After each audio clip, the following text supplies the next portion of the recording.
Each year on ANZAC Day, we gather as a nation to remember the sacrifice of those who served. It's a solemn day of reflection, honouring those who laid down their lives for the freedom we enjoy today.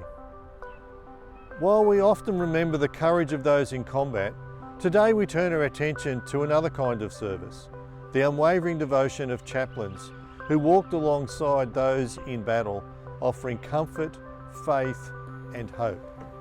This year, we focus on the Royal Australian Air Force and chaplains who made the ultimate sacrifice during World War II. Their stories remind us that sacrifice is not only found on the front lines, but also in the quiet acts of service, in the unseen moments of care, and in the willingness to give all for others.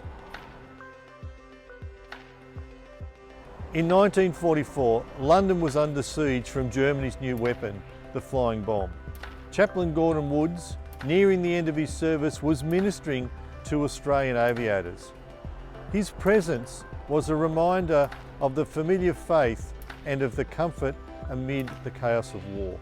On June 18, just one day before he returned home, he was attending a morning service in the Royal Military Guards Chapel in Westminster. At 11:10 a.m, a flying bomb struck the chapel, killing 121 people, including Chaplain Woods.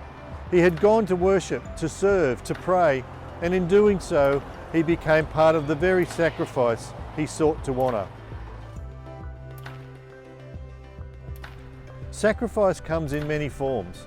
For Chaplain Hilton Easton, it came in the form of a decision to go on a dangerous mission, not because he had to, but because he believed that his presence could make a difference. In September 1944, a Mitchell bomber went missing off the coast of the Northern Territory. Chaplain Easton volunteered to help in the search. As his aircraft flew low over the glassy sea in difficult night conditions, disaster struck, and the plane went down off Perrin Island.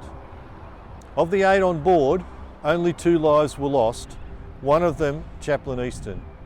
He had served as a chaplain for only 10 months, but in that short time, his commitment was unshakable.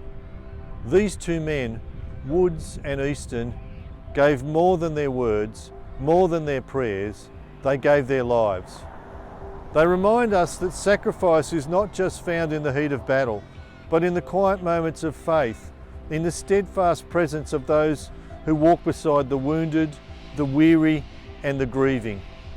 As we remember their service, let us honour the chaplains, the medics, the nurses, and the countless others who, while unarmed, stood in harm's way to serve those who served. Their sacrifice is part of the ANZAC story.